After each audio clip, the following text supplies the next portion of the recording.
Nako, Cabral, buhay pa nga ba?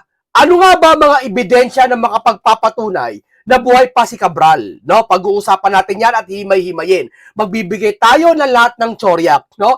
Anong kinalaman ni Bonoan at ni Senator Rodante Marcoleta? Hindi man na sila nag-uusap. Pero, napansin nyo ba, si Bonoan ginawang state witness. No? At alam nyo kung sino si Bonoan. Huwag nyo itanggi kung sino si Bonoan. Hindi ordinaryong tao si Bonoan. Si Bonoan ay sekretary ng DPWH, tama? Di ba? At si Senator Dante Marcoleta, anong kaugnayan? Nag-iimbestiga. At yung dating blue ribbon niya at naudlot, bakit gusto imbestigahan ni Senator Marcoleta?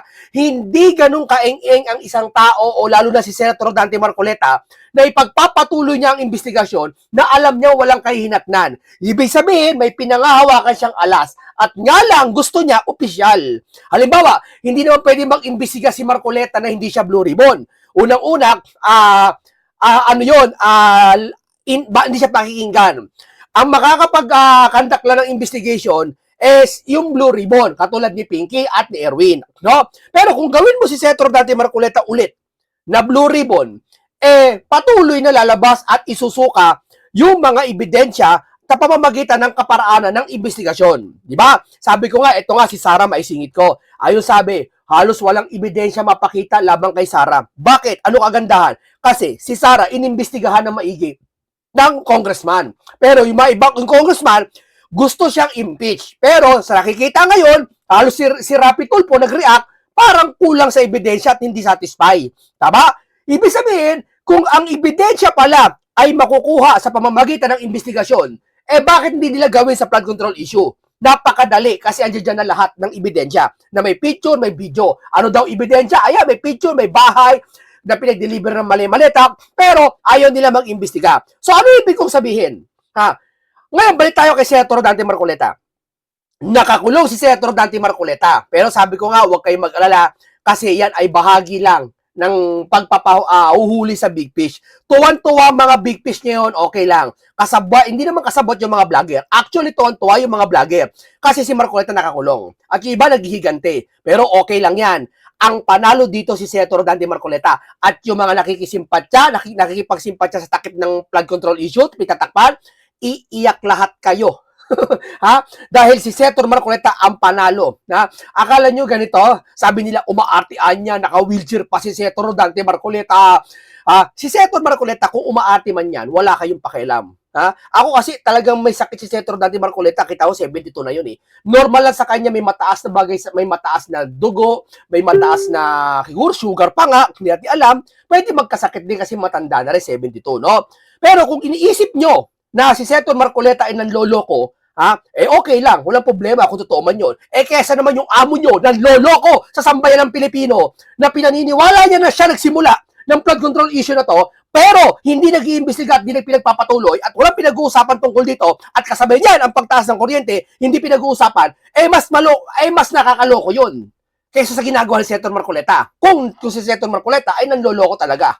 Di ba? Yan ang panabla ko sa inyo. Ngayon, hindi niyo ba napansin, si Bonoan ay may sakit din, naka-wheelchair. At sabi niya natin, nagtatampo tayo, malay mo, kaparaanan din ni Bonoan yon para makapagsabi ng katotohanan dahil siya DPW. Napaka-imposible na wala kang alam. Hepe ka. Kumbaga sa isang operasyon, ikaw ang kinukonsulta, ikaw pumipirma sa lahat ng bagay. Alam mo lahat ng staff mo kung may badaya o hindi. Bagaman meron kang minimal na hindi alam, konti lang yon, pero lahat alam mo. No? Ikaw ang secretary ng DPWH. Ngayon, gagawin kang state witness. So, sa madaling salita, mapapawalang sala ka. Ibig sabihin, may sala ka. Ngayon, pag napawalang sala ka, magtuturo ka. At ang ituturo mo, syempre, mas mataas sa'yo. Hindi ka pwede mas magturo na mas mababa sa'yo. Kasi ibig sabihin, kasabot ka. Tama? At hindi lahat ng pera na sa'yo. Ibig sabihin, may kakilala ka o alam ka na sabuatan dyan. At ikaw ang tinuturo. Ngayon, kung makikipag-cooperate ka na maigi, no? At siguro kung nakausap ka na, katulad ni Senator Dante Marcoleta, na dati nakausap niya sa Cabral, no? Ngayon, hindi po pwedeng walang koneksyon sa akin. Si Cabral at si Bonoan. At si Marcoleta, hindi rin po pwedeng hindi malamang kinausap. Di ba sabi niya nakaraan, natandaan nyo, gusto niyang imbestigahan si Cabral. Kaso, nangyari, nawala. No, nawala. Ngayon, hindi ko sinabing pwedeng mamatay eh. Sa itang word na lang nawala. No? Kasi hindi ako satisfy eh. Bakit? Biruin mo, official ka, pero hindi nakita yung bangkay mo. Kaya, pasensya na. Nawala. Nawala na lang. Nawala. Hindi namatay o nawala na lang. No? Si Bunoan, DPWH Secretary. Maraming alam. Kung inimbitahan ni Marcoleta si Cabral para mag-testify dun sa Blue Ribbon hearing niya, what if pa kaya si Bunoan? At nawala si Bunoan, nasa ibang bansa yung mga panahon na yun. Di ba? Kita nyo, ngayon na lang nadawi si Bunoan. Kita nyo, ang dahil pang pinangalanan eh, hindi pa na-imbestigahan eh. Kung babalikan nyo, iisipin nyo maigi. Maaring plano ito sa lahat para wag lang may magkamali na si Bunoan totally manahimik. Dalawang klase ang pananahimik. Yung pananahimik na wag magsalita at yung isang pananahimik, alam nyo na ang gagawin. Pwede mapahama kung anong gawin. Di ba? Kaya nga todo bantay eh. Kasi nga dito mga kaibigan, kung nagawa nila paikutin ang batas, ibendalo para makulong si Senator Rodante Marcoleta, hindi ba gagawa si Senator Marcoleta ng paraan para makausap niya lahat ng tao? At hindi kaya, eto lang chore lang, hindi kaya nakausap nila lahat si Bunoan, lahat-lahat, para i-plancha yung mga ebidensya na laban sa Big Fish? Hindi, kayo kayo humatol. Kasi hindi po pwede talaga matuluyang makulong si Senator Rodante Marcoleta. Wala nang mag-iimbestiga ng maayos. Tandaan nyo yan. Pag nakulong si Senator Rodante Marcoleta, tuluyan ang kakalimutan ng flood control issue. At si Sara ma-impeach at walang manalong presidente, ibabaon nila sa limot ang flood control issue. Ganyang kasasama ang gagawin ng mga yan. Ano ibig ko sabihin? Anong koneksyon ng dalawa? May koneksyon ba si Bunoan at si Marcoleta? Maaari sagot ko, pwede. Hindi sa kasabwatan. Sabwatan sa pag-iimbestiga para mahayag ang Big Fish. Pero si Senator Marcoleta sigurado na hihahayag niya ang Big Fish. Kailangan na ng opisyal na investigasyon. Kaso nga, wala. Pangalawa, si Bunoan, tandaan nyo pwede kang magsalita, Bunoan. Sabihin mo na ang nalalaman mo. Magkampi-kampi na tayong lahat. Sabihin mo na kung ba, ang sasabihin mo kung sino ang mastermind dito sa flood control. State witness ka na eh. Binigyan na sa iyo ang pagkakataon eh. No? Kung ang state witness pa nababawi, pag binawi ang state witness, isa lang ibig sabihin. Kontrolado nila ang ahensya. Ibig sabihin, nagkamali ka ng salita. Pag sinabi mo, binunyag mo ang katotohanan sa kabila ng pagbunyag mo ng katotohanan, Bunoan, at tinanggalan ka ng state witness, isa lang ibig sabihin. Totoo yung sinasabi mo. Pero, sana huwag kang tanggalan ng state witness. Wala ka ng kaso, ibulgar mo na lahat na nalalaman mo bago pa mahuli ang lahat. Di ho ba? Kasi, at ikaw makapagsasabi, Bunoan, na sigurado sana na kung buhay pa ba si Cabral. At kung buhay pa nga si Cabral, kung may connection ka sa pag-uusap kala Senator Rodante Marcoleta, hihintayin namin yung araw na yun kung saan lalabas ka talaga. Kasi nahihiwagaan ako mga kasama pasensya na kayo Etong nangyaring flood control issue na to, kailangan dito ng critical thinking. Pag ikaw ay nakatulog ng isang linggo na pamanya-manya, hindi mo na namamalayan ang flood control issue na wala na sa usapan. Ang hirap balikan yung mga pangyayaring sa una na alalahanin. Maliban nila kung napanood mo ulit o may nag-re-upload ng video kung ano nangyari ng sisimula. Pero tayo bilang isang nakatagamasid, naaalala lahat natin ang mga nangyari. Sa simula pala mula tinanggal si Marcoleta at kung sino yung mga nag-prepare ng mga investigasyon at sino yung mga nagtakip. Ano ibig kong sabihin mga kababayan? Dito kung saan pinlano nila na maigi na huwag matuklasan ang flood control issue. Sa pamamagitan ng magkakasabwat silang lahat. Hindi naman lahat ng congressman at hindi lahat ng mga opisyal, no? Pero lahat sila magkakasabwat yung mga big fish. Kaya ang ngayon, tulong-tulong sila na huwag malaman ng flood control issue. Iba nagsasabi, nakapokus sa impeachment. Totoo. Nakapokus sila sa impeachment, di sa flood control. Kaya nga ngayon, magkataka kayo. Walang sino man opisyal ngayon na nakapagsasabi na tungkol sa flood control issue. Wala nun. Ngayon, ang lumalarga paunti-unti si Senator Dante Marcoleta. Naalala niyo yung post niya. Itong atrese lang, huwag kayong bibitiw. Patuloy tayong maghayag ng katotohanan, sabi niya. Nasa bilangguan siya, nasa hospital siya ng PNP. Sinabi niya sa atin yon. At tayo naman, syempre, sumusunod, patuloy natin nire-re-upload yung mga video niya dati na talagang iyahayag niya. Para kasi yung mga big fish hindi natatablan yan eh. Ang atin na lang, mapaniwala natin yung mga hindi dapat mapaniwala. Kailangan ng marinig ng taong bayan, malaman kung sino talaga ang big fish. Ngayon, punta tayo ngayon ganito. Hindi kaya sa pagkakataong ito, planchado na para ihayag na lang ang big fish yung sino? Inihintay na lang yung isa, ayoko magbanggit, yung isa dyan na tumiwalag sa kay Bongit para magsabi ng katotohanan. Yun na lang hinihintay. Kasi hinog na eh. Kung hinog na yung kaso sa mga plunder na invento nila, mas hinog na po ang pagtuklas kung sino big fish. Kasi nagmamadali na silang ikulong ang kahit sino na nagsasalita dyan. Kaya mo si Baligod, simula na. Susunod yan, 18 Marines na. Uubusin lahat talaga nagsasalita. Huwag lang makulong ang big fish. Pero, batay po sa ating mga impormasyon, hindi ko pinapasabing totoo ito pero kasi matagal ko na siya sabi, naniniwala ba kayo? Dadaanin ko na sa tanong, no? Dadaanin ko sa tanong. Naniniwala ba kayo na si Cabral ay buhay pa? Kasi trending ngayon yan eh. Putok ngayon yan kung buhay pa si Cabral. Ako rin nagtalakay niyan. Dahil yung dati, naalala nyo yung hotel na nakita si Cabral, talagang video siya nakita sa hotel. Na 3:15, hindi ko pagkakamali 3:15 umalis sa hotel ng Baguio. Nung pinuntahan yung Baguio natin, nag-survey tayo doon, biniyahe ng mabilisan, hindi kaya ng 20 minutes papunta doon sa road na kung saan nalaglag si Cabral. Napaka-imposible ng sa loob ng 20 minutes nakarating doon, nakaupo kagad si Cabral at nagpatihulog. Maliban na lang kung NLEX, mabilisan yung biyahe. Mula doon sa hotel, hanggang doon sa may patihulog, nakarating kagad. Yon, tinalakay natin yon. Napaka-imposible nakarating kagad si Cabral doon. Ang tanong, si Cabral yun nasa hotel yung mga panahon na yon. Tama? Pangalawa, sino yung nakaupo doon na nahagip ng camera? Maganda, ipakita nga natin. Maganda. Meron ba dyan video tayo? Teka lang hahanapin ko yung video kung saan kung mare-revive ko pa yung video. Eto, tsorya lang to tsorya. Hindi ko sinabing totoo to, pero kayo ang humusga. Ito.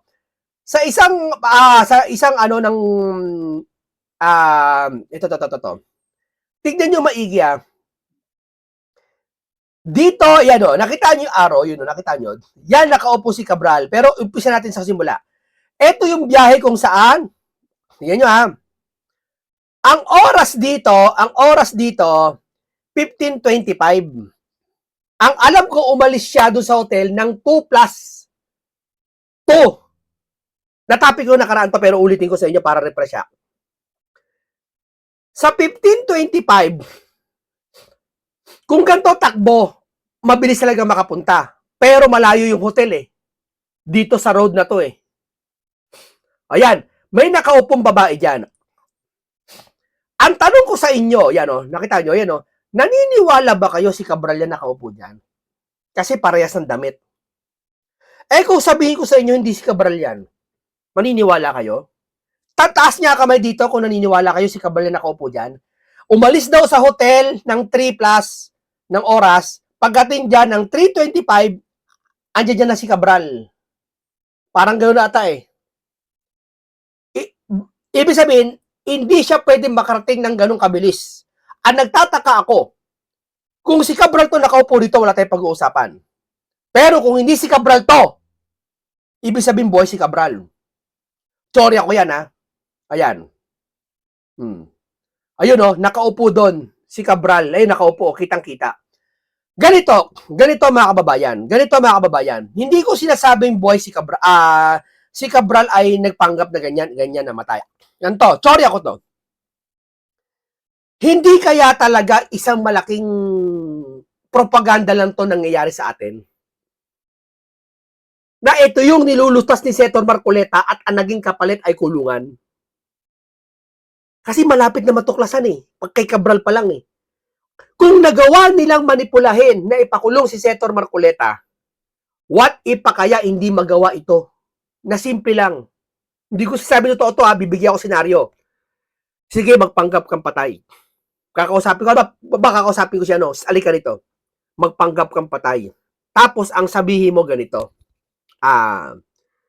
pumunta ka sa hotel, magpakita ka para may CCTV review, at doon may mga nakaupo ng decoy. Kasi nakatalikod eh. Nakaupo eh. Nakaupo eh. Malay mo ba si Cabral yan? Napakalabo ng dashcam. Hindi ko masasabi ha, kayo sumagot. Sino makapagsasabi si Cabral yan? Sige, kayo po sumagot. Diyan sa camera, hindi ko siya sabi yung forensic ha. Pag kasi forensic, si Cabral daw lumabas. Dito siya sabi ko sa video na to. Wala tayong, yung tumalon, munting kalaman. Yung nakita daw yung bangkay, pinorensik daw, si Cabral daw yung DNA, positive daw. Hindi nang pinag-uusapan. Ang pinag-uusapan dito, eto, nakaupo dito ngayon. Ulitin niya natin konti. Yan. Yung nakaupo na yan. Kung hindi pala si Cabral yan, huli na. Kayo sumagot. Ako, hindi ako naniniwala. Pasensya na kayo. Hindi ako naniniwala. Napakadali gumawa ng isang malaking krimen. Napalabasin na ikaw ay, pasensya na po hindi tayo pupunta sa forensic. Sa forensic daw kasi lumabas si Cabral daw yun eh. Hindi natin pag-uusapan yun. Critical thinking yun. Dito tayo. Nagets nyo ako kung paano to. Kahit paano natin lutasin to. Hindi ako naniniwala si Cabral to nakaupo. Yun lang, hanggang doon lang ako muna. Pero doon sa sinasabi nila na tugma yung DNA doon sa bangkay na nakuha sa baba, hindi ko pag-uusapan yon. Dito tayo sa tulay kung saan nakaupo. Hindi ako naniniwala si Cabral to nakaupo dito. Kayo na mag-isip. Ayoko muna maglabas ng buo, pero naniniwala ako na may something sa pagkawala niya. At ngayon pumuputok ulit. Dahil may isang vlogger nga nagtanong kay Cayetano. Si Cayetano sabi, dami ng iba sa komento, munti ka daw madulas, pero ang dami naman sasabi, hindi daw siya sabi ni Cayetano totoo, at ayaw naman magpayag ni Cayetano, marami sasabi. Pero painggan niyo po si Cayetano dito. Ito po, Senator, ito pinaka-controversial ito. Bali-balita kasi ngayon na kumakalat sa social media si Yusek Cabral buhay. Anong masasabi niyo po dito? Si Yusek Cabral buhay, napatawa si Cayetano. Buhay daw ito, nagtatago lang. Hindi ako magko-comment dyan. Bakit hindi magko-comment ang isang taong matalino? Bakit dalawa? Dalawa lang. Maaring hindi niya talaga alam. At kung alam man niya, sasabihin niya, ay hindi, patay na si Cabral. Napakadaling sabihin, di ba? Kung totoo naman talaga niniwala ka, may burol. Ay wala namang burol pala. At talaga niwala ka sabihin patay na. Bakit di siya makapag-comment? Maaring dalawa. Ayaw niya na talaga may malaman pa yung iba, o baka surprise yan na ilabas yan ng kung sino. Baka may alam dyan si Bonoan. Hindi natin alam. Ito, tsorya lang to lahat Kasi puputok yung balita na yan, may lalabas na isang dating patay na. Sinabi mamaya marinig ko sa inyo. O, pahinga si Cayetano.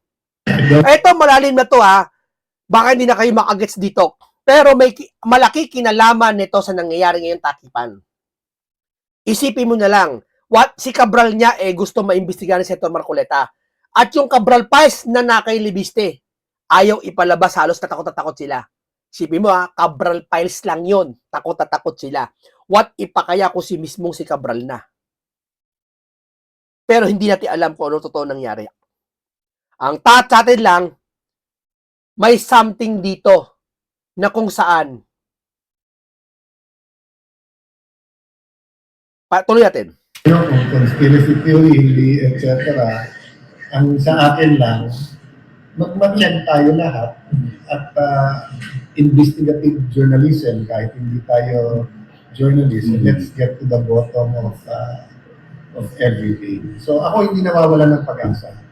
Pero just because hindi ka nawawala ng pag-asa, hindi ibig sabihin na huwag tayong alerto, huwag tayong listo, huwag tayong lumaban sa bawat pagkakataon na lumaban. Sabi ko nga, siguro naman kahit prayers, lahat tayo kayang gawin yun. Diba? Doon sa may cellphone, mag-comment man lang o parinig yung boses na kahit anong walis nyo sa sitwasyon, kahit anong patahimik nyo sa anti-corruption, kailangan may managot. Diba? Lumayo yung sagot ni Cayetano sa tanong ng vlogger. Yung vlogger na yan, kaibigan natin yan. May personal akong contact diyan. Nagtanong siya na kung saan, ano masasabi mo na issue ngayon at viral na ngayon na buhay pa si Yusek Cabral? Ang sagot ni Cayetano ito. Nakakahiwaga lang ba't sumagot si Cayetano malayo sa tanong. Although baka ayaw niya sagutin yung tanong, although baka may alam siya na sinabi ni Senator Marcoleta na si Senator Marcoleta nakausap si Bonoan at si Bonoan alam talaga kung sa si Cabral. Chorya na. Sorry lang yan. At ngayon, namin sasabi, ba't malakas ang loob ni Senator Marcoleta na makulong siya? Bakit? Walang tao na malakas ang loob na makulong siya, maliban na lang kung may hawak siyang alas. At ang alas na yon, talagang tatapos sa Big Fish. Mahiwaga nangyayari ngayon, mga kababayan. Kung gaano kahiwaga na sila ay nagtatakip, hindi niya hiwaga harap-harapan nagtatakip sila Etong plano na ito para matuklasan ng Big Fish ay mahiwaga. Napakahiwaga, sabihin ko sa inyo. Isang napakamalawakang pagtatakip sa flood control issue na kung saan utak ang ginagamit, critical thinking ang gagawin mo nito. What if kung buhay pa talaga si Cabral? Katapusan na nilang lahat. Sana magkampi-kampi lahat. Kung di man patay na si Cabral, okay, magkampi-kampi na sana lahat, pati si Bonoan, lahat, kumampi na sa kala Marcoleta. Hindi kay Sara. Kumampi lahat kayo kay Marcoleta dahil siya maghahayag ng katotohanan. Huwag kayong matakot doon sa Big Fish. Kung pagtulong-tulungan yan hindi na uubra yan mahayag lang ang katotohanan Ewan ko ba kung ako, halimbawa ako spokesperson ako spokesperson. Titiwalag ako sa kanya makikiisa ako doon sa nag-iimbestiga sa flood control. Promise yan, kung ako yan pagtutulong-tulungan na namin lahat para matapos na to. Sa sino Big Fish na to. Para ma-pressure na lahat sila. Stop ako doon kasi medyo maaga pa kami bukas. Sige. Ito, painggan nyo naman to si JB. Si JG Guevara. Ang kilalang personalidad na namatay na at biglang mabubuhay dahil sa impeachment ni Vice President Sara Duterte. Disclaimer, hindi pa to 100%, pero ito ay bali-balita pa lamang at mukhang may posibilidad na mangyari. So ngayon ang mangyayari, medyo weird nga kasi ang sabi-sabi ay kapag na-impeach si VP Sara. Pero para sa akin, siguro ngayon pa nga lang na hindi, kasi useless na yun Useless ba yun? Kung ma-impeach si Sara, lalabas nila halimbawa yung dating namatay na. Hindi ko alam kung malamang si Cabral kasi sa comment section, puro Cabral ang sinasabi. Kung ilalabas yung buhay na namatay na nabuhay, ilalabas yun, huli na ang lahat kung hindi mo ilalabas yun. Kailangan ilabas nyo yun. Ngayon, kung buhay man yun. Kaya nga sabi ko may connection ba si Marcoleta at si Bonoan para magkaisa sila para pabagsakin ng Big Fish? Hindi natin alam. Pero sana meron. Para si Bonoan, kumanta kung sino Big Fish. At ang ebidensya, ilalabas kasabay ni Libiste. At kasabay, kung buhay man yun, yung namatay na yan. Kasi ako naniniwala ko madaling gawin Kung nagawa nila sa flood control, pagtakpan ito at nagawa nilang kunin ang isang nakakakilabot na halaga ng pera na wala nakakaalam. At ang una nag-imbestiga, una nagsiwalat ay si Senator Marcoleta, hindi si BBM, hindi si BBM. Si Senator Marcoleta, sa saganang mamamayan. Nakakakilabot din at may possible din na yung pagkawala ng isang tao pwedeng pekein. Pwedeng sabihin, maglaglag ka kuwari sa bangin. paano yung DNA? Kami na bahala. Kasi isipin mo ulitin ko, yung rally ng INC, ginamit yung mga ahensya para hulihin yung mga sasakyan Napapagana nila sa Pangasinan, meron daw checkpoint. Sa Batangas may checkpoint. Napapagana nila Ginagamit nila ahensya para ipanlaban sa mga nagsasalita. What if pa kaya napakasimple lang gawin? Na yung DNA niya idayain mo Halimbawa, may isang tao, magpanggap kang patay. Paano yan, sir? Malalaman yung DNA ko. Hindi. Kakasabotin namin yung doktor. Ikaw ay tugma sa DNA na nahulog sa bangin. Sino yung bangin na nahulog doon? Kasabot din yung mag-rescue, pati decoy na mo. Kasi madali lang mag-ano ng mukha Madali lang Kumuha ka ng isang tao na walang imposible, mga kababayan. Walang imposible sa pera pag pinagana. Yun nga lang meron kang meron ka nga lang 1,000,000 Marami ka na magagawa Tama? 'Di ba? Paano pa kung mali-malita yung pinapagana? Napakadali. Kumuha ng bangkay, ilagay doon, pwede. Hindi ko sabi si Cabral yun Kayo na mag-isip May senaryo akong kinukwento sa inyo na magpanggap kang patay. Sige, sabi mo, magpatihulog na, nahulog ka dyan, magpanggap ka, nahulog dyan, i-rescue ka, tapos yung blood chemical mo magtugma sa DNA test na ikaw talaga yan. Tapos na issue, wala ka na. Patay ka na sa isipan nila. At ito pa masaklap. Hindi natin alam kung ginawa yon ng kalaban o ng kakampi. Pero sa palagay ko kalaban Tapos, nakonsensya siguro, baka buhay pa, lalabas na. Kung ilalabas mo man lahat ng nalalaman mo at na-impeach na si Vice President Sara Duterte, siguro tawag dito. Ngayon na hindi pa na-impeach si VP Sara. Siguro ngayon mo na ilabas 'yan kung ano man yung mga nalalaman mo at siguro naman yung pamilya mo na i-separate o na ano mo nasa safe ng lugar, so hindi ka na matatakot, nagipitin pa sila. Maaaring ikaw na lang or kayo nga lang, baka yung pagpapanggap mo na ikaw ay namatay. Sakit no? Nagpapanggap na namatay. Possible. Sabi ko ulitin ko kung nagawa nila tayo paniwalain na ang flood control issue na to, kalimutan na at walang pag-usapan at ang palabasing plunder ay si Senator Marcoleta. Napakadali pa lang gawin yung umupo ka dun sa bangin. Tapos may makuwang tao, sasabihin ikaw yun. Napakadali po. Tandaan nyo yan. Maski ako, kaya kong gawin yan Magpanggap ako, halimbawa, wala na. Upo ako doon, sabihin, nagpatihulog ako doon. Tapos mayaman ako, bilyonaryo ako, may marami yung maleta. Kumuha ako ng isang katawan ng tao doon, ilagay ko doon. Palabasin kong yun na si Hindi pinakita mukha Pasinyok. Hindi pinakita mukha. Hindi pinakita ang burol. Opisyal ka ng gobyerno, nag-resign ka, alam namin. Pero dati ka nanungkulan ng 20 years mahigit sa sekretary ka. Hindi ka man lang dinalaw ng kahit sino, ng presidente o ng sino opisyal na dinalaw ka. Nalibing mo, burol mo. Ang alam ko, si Akop nga, maganda yung libing Di ba? Biro by burol Talagang dinadalaw ng mga opisyal.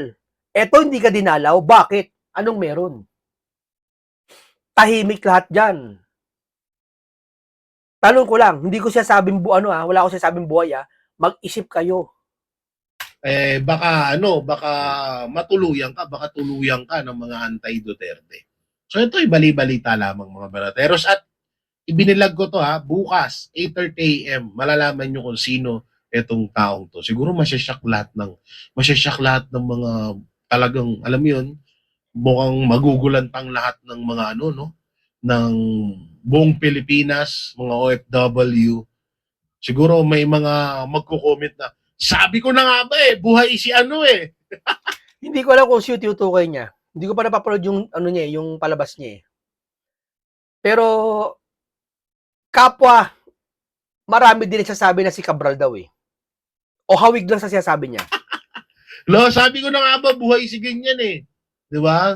At ang malapit nito, ang nagtatago sa kanya ngayon or ang nagtatago sa kanya ngayon ay isang politiko din. Nako, yan ang sinasabi ko sa inyo, mga kababayan. Isang politiko na ang tanging hangarin ay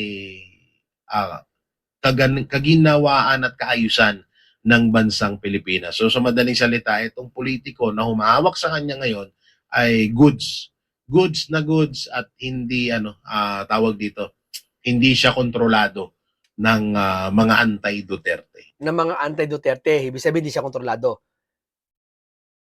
Sino makakaisip na buang? Hindi naman buang, no? Hindi buang. I mean, sino makakaisip na isang tao, kung totoo man siya sabi to, na buhay, tapos nagpanggap na patay? Kasi wala tayong nakikita nagpanggap na buhay na patay. At wala akong nakita sa balita na namatay, si Cabral lang. Maliban kay Akop. Tama? Sinong taong makakaisip na politiko na may puso na gawin lahat na ito at magpanggap ang patay ng isang tao para maitakas? Sino? Mayaman lang makakagawa nun. Hindi kaya mahirap yan. Kasi pag mahirap, may pondo Kailangan may pondo ka May pangkabaong ka. May pang-imbestiga ka. May pang-forensic ka. May pambayad ka sa mga palabasin na talagang yun yung namatay na yon. May pang-forensic ka. Di ba? Sino? Sino ang naghahayag ng Cabral Files ngayon na mayaman? Hindi kaya si Libiste? Tanong ko lang. Ito, walang kasiguraduhan yung sinasabi natin kasi ayoko magsabi. May alam ako pero ayoko magsalita kasi magagamit to nila Senator Dante Marcoleta. Natatandaan nyo, nag-usap si Libiste sa si Senator Marcoleta kasama yung laptop nila. Ibig sabihin, doon pala may plano na. Ito sinasabi nito, hindi ko alam kung sino yung palilitawin nila. Mabibigla buong Pilipinas pag nayan. Yung patay, bigla mo na buhay. So, kaabang-abang to kung sakali man na totoo to, maganda ho, no? Na lumabas siya at para ilabas niya ang mga katotohanan. Siya na, parang daw ang mangyayari, siya daw ang magpapangalan sa lahat ng mga... Grabe siya magpapangalan. Hindi kaya may nakatago doon kay Libiste? Ayoko kakampi ako ni Libiste.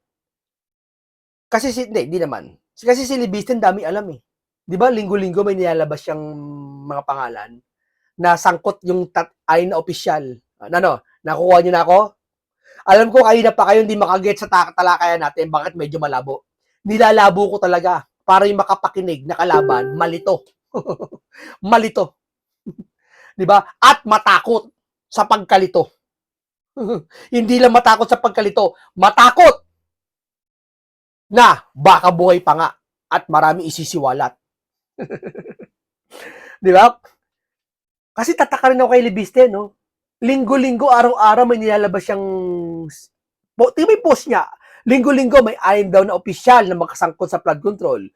Meron daw na lalabas pak. Saka anong ginawa niya doon sa ibang bansa nakaraan? Sino pinuntahan niya? Madaming tsorya. Mapa-congressman, mapa-party list, mapa-senador, mapa mga sekretary na nakakuha or involved sa nakawan sa trilyon-trilyong pera na nawawala sa bansang Pilipinas. So, kaabang-abang to mga banateros. So, 8:30 a.m., i-reveal natin yan sa ating YouTube chat. Sino kaya to? Yung kilalang personalidad na namatay na at biglang mabubuhay. General. Isipin nyo kung sino yun. Papakita ko pa sa inyo. May papakita pa ako sa inyo. Ito, papakita ko pa sa inyo. Basahin mo natin to. Ang sabi dito, andali nawala. Kayo, ilagay nyo nga dyan. Naniniwala ba kayo buhay pa tong si Cabral na to? Nakakalito, no? Yung kwento ko, no? Pasensya na kayo, ayoko magkwento ng straight, Kapwa aalis sa PNP General Hospital si dating DPWH Secretary Manuel Bonoan at Senator Dante Marcoleta ngayong Martes. Parehas sila may sakit, no? Parehas sila naka-wheelchair. Parehas lahat ng ginagawa nila ngayon. Ganyan talaga pag matanda na. Pero, sana itong dalawang ito, isang araw biglang lumakas at magpakita yung namatay na. At silang dalawa ang gagawa ng kasaysayan at lalabas si Libiste. At yung isang na traidor sa hanay ni BBM ay ilaglag na niya si BBM. At ayan na, simula na. Hintayin nyo napakahimay-waga at sana mangyari ito sa birthday o bago ka-birthday ni Senator Dante Marcoleta.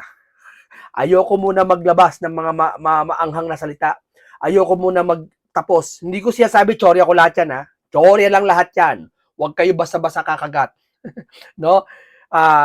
Tsorya lang lahat yan. Itong kwento na to, hindi totoo to lahat mula kanina. Pero, gusto ko, mag-isip kayo dyan sa inyo. Para pag nilabas ko na yung katotohanan,